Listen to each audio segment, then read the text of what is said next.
नमस्कार मित्रों, 11 क्लासेस के यूट्यूब प्लेटफॉर्म पे आपका बहुत बहुत स्वागत है। हम सेट 6 के साथ फिर उपस्थित है। इसमें हम जानते हैं कि विगत वर्षों के आए हुए प्रश्नों को सॉल्व किया जाता है और उनकी महत्ता को समझते हुए और उसी प्रकार के विशेष प्रश्नों को इस श्रृंखला में शामिल किया जाता है।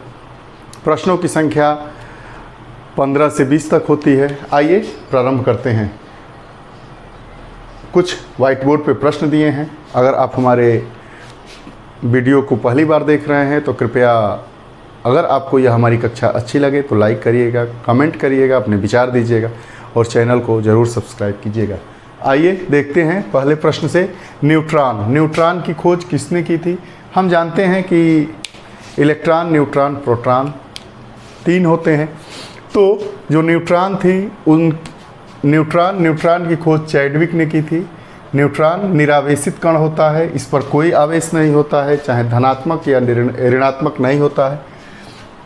चैडविक ने 1932 में न्यूट्रॉन की खोज की थी। न्यूट्रॉन की खोज किसने की थी? 4 ऑप्शन दिया है: चैडविक, रदरफोर्ड, बोर और न्यूटन। तो न्यूट्रॉन की खोज 1932 में चैडविक ने की थी, जो एक निरावेशित कण होता है। उसके बाद अगला प्रश्न, गैस इंजन की खोज किसने की थी? तो गैस इंजन की खोज 4 ऑप्शन दिया है: डीजल, डेवी, डेम्बलर और चार्ल्स। तो डीजल इंजन की खोज डीजल ने की थी। गैस इंजन की खोज चार्ल्स ने की थी। गैस इंजन की खोज चार्ल्स ने की थी। दूसरा प्रश्न हमारा है कि गैस इंजन की खोज किसने की थी? डीजल, डेवी, डेम्बलर और चार्ल्स। तो गैस इंजन की खोज चार्ल्स ने की थी। वो सेफ्टी लैंप की खोज इन्होंने की थी। Safety lamp. डेम्पलर ने कार्बोरेटर की खोज की थी। कार्बोरेटर की खोज की थी। और जो डीजल थे, इनका नाम ही डीजल था, इन्होंने डीजल इंजन की खोज की थी। 4 है। देखिए, गैस इंजन की खोज किसने की थी? तो गैस इंजन की खोज चार्ल्स ने की थी। उसके बाद डीजल ने डीजल इंजन की खोज की, डेवी ने सेफ्टी लैंप की खोज की और डेम्पलर ने कार्बोरेटर की खोज की थी। अगला प्रश्न, वायुमंडल की अपेक्षिक आर्द्रता मापी जाती है। अपेक्षिक आर्द्रता, वायुमंडल की अपेक्षिक आर्द्रता मापी जाती है। 4 प्रकार के मापनी है: हाइड्रोमीटर, हाइग्रोमीटर, लेक्टोमीटर। इनमें से कोई नहीं। जो इनमें से कोई नहीं, इसका मतलब जो 3 ऑप्शन दिए गए हैं उसमें से कोई नहीं। तो हाइड्रोमीटर, हाइग्रोमीटर, लेक्टोमीटर। लेक्टोमीटर से दूध की शुद्धता का मापन होता है। लेक्टोमीटर से दूध की शुद्धता का मापन होता है। हाइग्रोमीटर से वायुमंडल की अपेक्षित आर्द्रता मापी जाती है। अपेक्षित आर्द्रता वायुमंडल की हाइग्रोमीटर से मापी जाती है। हाइड्रोमीटर से वायु दाब मापा जाता है। 3 है ऑप्शन। चौथा ऑप्शन इसमें से कोई नहीं है। लेक्टोमीटर से दूध की शुद्धता की माप की जाती है। हाइग्रोमीटर से अपेक्षित आर्द्रता मापी जाती है। हाइड्रोमीटर से वायुमंडलीय दाब का मापन किया जाता है। अब अगला हमारा प्रश्न है कि जब किसी बोतल में पानी भरा जाता है और उसे जमने दिया जाता है तो बोतल टूट जाती है। बात समझ रहे हैं? अगर हमारे पास कोई बोतल है, उसमें हम पानी भर के फ्रिज में रख देते हैं और बोतल जम जाती है तो बोतल टूट जाती है। इसके पीछे क्या कारण है? तो उसका कारण ये में 4 ऑप्शन दिए गए हैं: पानी जमने पर फैलता है, बोतल हिमांक पर सिकुड़ती है, पानी गर्म करने पर फैलता है। इनमें से कोई नहीं। तो पानी जमने पर फैलता है, अर्थात पानी जब जमेगा तो उसका आयतन बढ़ेगा। आयतन बढ़ेगा तो जिस वस्तु में, जिस जार में वह रखा रहेगा, चूँकि प्लास्टिक का बोतल है इसलिए वो उसको तोड़ देती है। तो इसका ऑप्शन ये है कि जब किसी बोतल में पानी भरा जाता है और उसे जमने दिया जाता है तो बोतल टूट जाती है, क्योंकि पानी जमने पर फैलता है। पानी जमने पर क्या होता है? फैलता है। अगला प्रश्न, निम्नलिखित में से कौन सा मूल तत्व है? मूल तत्व मतलब उस तत्व से ही सारे तत्वों का निर्माण हुआ है। रेत, हीरा, संगमरमर, शक्कर। रेत, हीरा, संगमरमर, शक्कर। तो इसमें जो रेत है वो मूल तत्व है। रेत क्या है? मूल तत्व है। रेत क्या है? मूल तत्व है। हीरा क्या है? हीरा मूल तत्व नहीं है। हीरा कार्बन का विशिष्ट रूप है। संगमरमर रेत का विशिष्ट रूप है, और शक्कर चीनी जो गन्ने और चुकंदर से निर्मित की जाती है। आगे तो इसका ऑप्शन हमारा हो जाएगा कि निम्नलिखित में से कौन सा मूल तत्व है, तो रेत।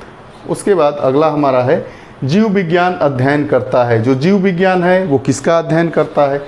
4 ऑप्शन है, केवल जीवित प्राणियों का, केवल जीवित वनस्पतियों का, जीवित और मृत दोनों जीवों का, इनमें से कोई नहीं।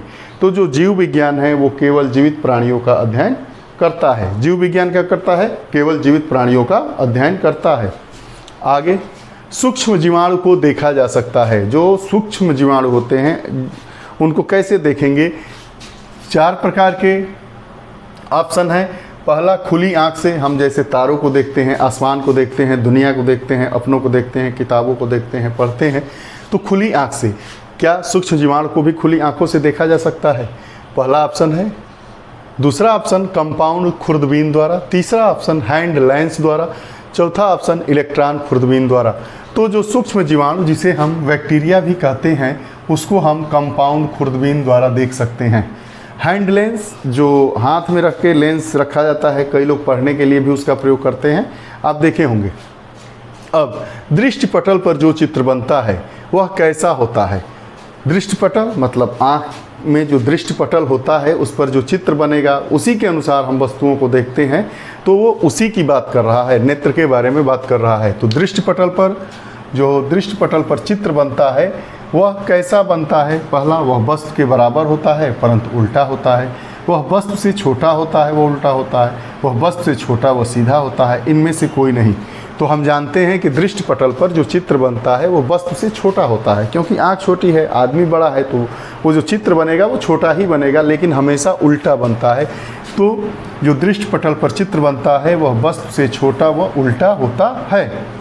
अब अगला प्रश्न, मनुष्य आर्द्रता व गर्मी से पसीना का अनुभव करता है, इसके पीछे क्या कारण है? आप देखे होंगे अगस्त के महीने में, जुलाई के महीने में जब बरसात होती है, हवा नहीं चलती है, तो आर्द्रता और गर्मी, उमस से व्यक्ति परेशान हो जाता है। उसके पीछे क्या कारण है?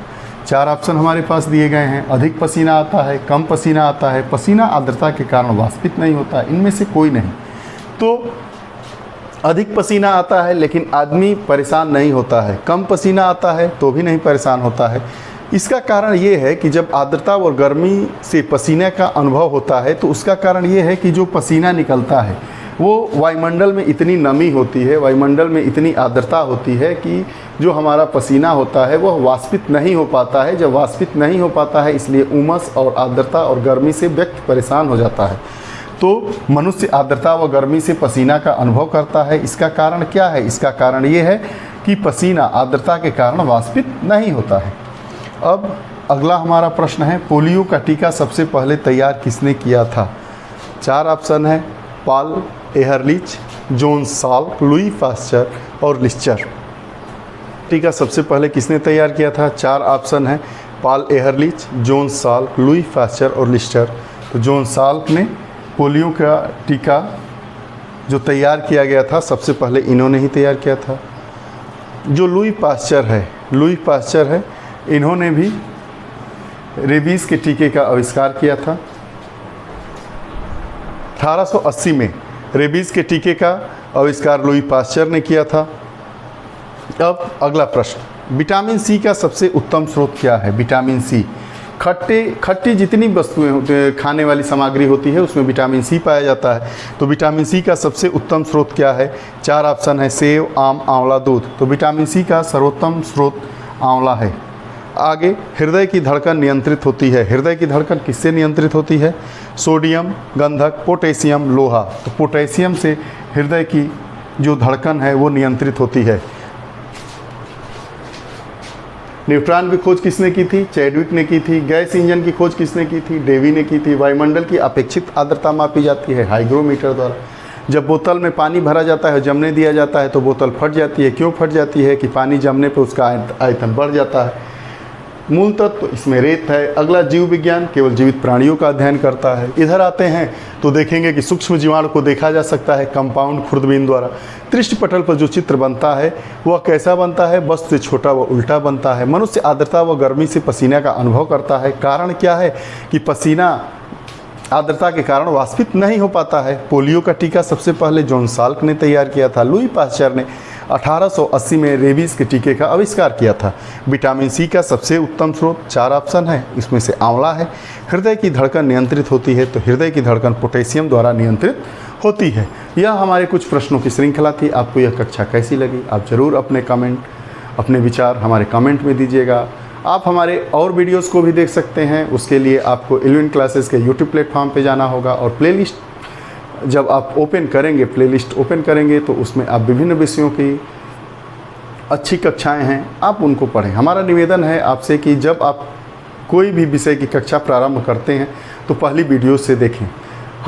हमारा जो वर्बल रीजनिंग वाला सेगमेंट था वो समाप्त हो गया है। अब हम गणित के कुछ जो अध्याय हैं जो बार बार परीक्षाओं में पूछे जाते हैं उनको लेकर जल्द ही आप लोगों के साथ उपस्थित होंगे। तब तक ये हमारी कक्षाएं चलती रहेंगी। आप हमारे साथ जुड़े रहे, बहुत बहुत धन्यवाद। आप हमसे सोशल नेटवर्क प्लेटफॉर्म पर भी जुड़ सकते हैं। आप हमसे फेसबुक पेज पे फेसबुक फ्रेंड के थ्रू, उसके लिए @11 क्लासेस, ट्विटर पर भी @11 क्लासेस, इंस्टाग्राम पर भी @11 क्लासेस से आप जुड़कर हमारे साथ बने रह सकते हैं। आप हमारे साथ जुड़े रहे, बहुत बहुत धन्यवाद।